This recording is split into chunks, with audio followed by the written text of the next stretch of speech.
Hi, this is Shui with a review of the Converse Pro BB All-Star.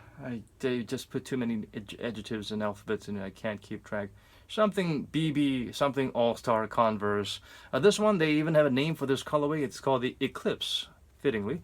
But I'd rather have something that has colors that makes the Converse one star, the CO logo, stand out a little bit more. The silhouette, as I've reviewed in the normal high cut version, it's got a lot of tribute to the original Chuck Taylors, so that's nice. It is very similar in terms of cushioning and the upper material with the Kobe 360s, but of course the 360s are a lot more breathable, and it actually has laces starting a lot faster right above your toe box, so it provides a better lockdown and a customized fit. This one, because the lace loops start over here, and it's a little weird it's a little weird the fitting here. Toe box may be too high for some, maybe too low for others. The fit itself, it doesn't come in half a size, at least not in Korea. So I wear a size 9 normally. For shoes like this, I would have to go 9.5 because it's really narrow inside, especially with the drop-in midsole being even narrow with these unnecessary wings that come all the way up. So sizing is going to be a problem for those who fit just fine with a 9 or a 10 or those round numbers.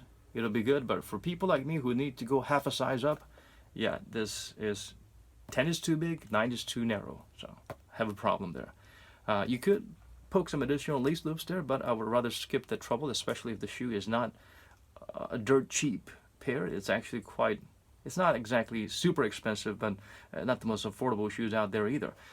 One downside to the low cut compared to the mids is that this little part, similar to the Kobe's, but the Kobe's actually has, it opens up and it's very stretchy material, so it doesn't cut into your Achilles heel, but this one, it does. Yeah, it can be a little bit annoying, but to each his own. Everyone's foot is a little bit different, so you gotta try it and give it a try. But for me, the moment I put my foot and just press my heel on it, I could feel this just gnawing into my Achilles. So that's a definite no-no. So I missed the highs.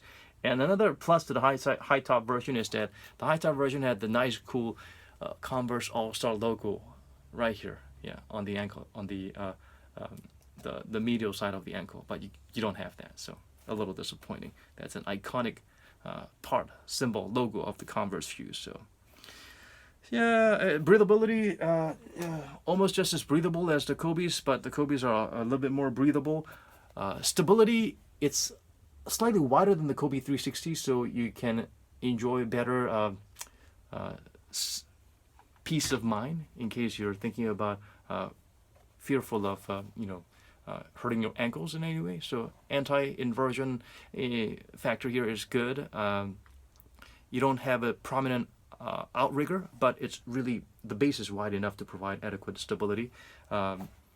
The outsole, as you can tell by the pattern, it's nice. It's a nice little deep diamond groove milk crate pattern that actually works.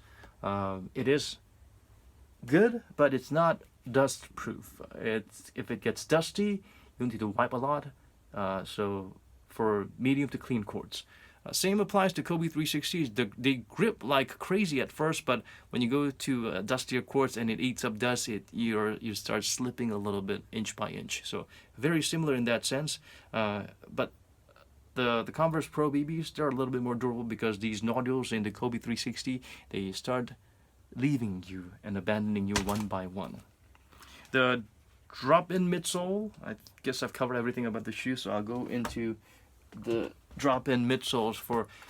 Here's a 360. As you can tell, there's a lot more going on here. It's got anti-inversion support right here all the way, even a midfoot shank that comes with the drop-in midsole, even a little bit of a coating to make sure there's a little bit more friction to ensure there's no accidental slippage inside between the midsole and the shell or the shoe itself.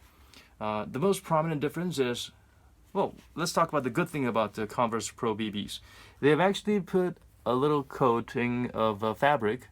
That's always good. No fabric, nothing, just these chemical compounds. What happens is when you have this, you'll start sweating, and the moisture is not wicked anywhere, so you'll start feeling wet your socks get wetter, your feet get wetter, and you start slipping a little bit inside. So your toes and feet will be moving around a little bit.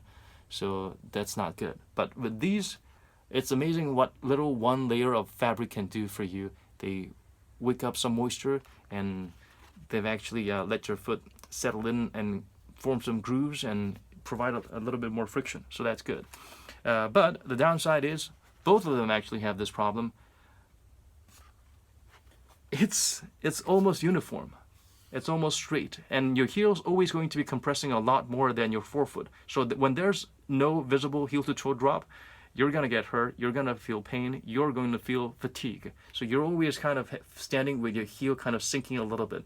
What I would like to do with shoes like this is I could use like an additional Zoom Air unit, sole for the forefoot version, and put it a little bit here before you put the insole in. But it's not exactly great because it's not a perfect fit. So it provides that little lift you need in the heel and some additional cushioning that's great. But yeah, unless it's something that's embedded in it, it's not that great. So I tried the embedded version size, but if you put it here, it's going to be extremely unstable. So yeah, nothing really works. So that's something you should bear in mind. Unless you can find some wedge material that you can add here, it's going to be a dangerous shoe to wear.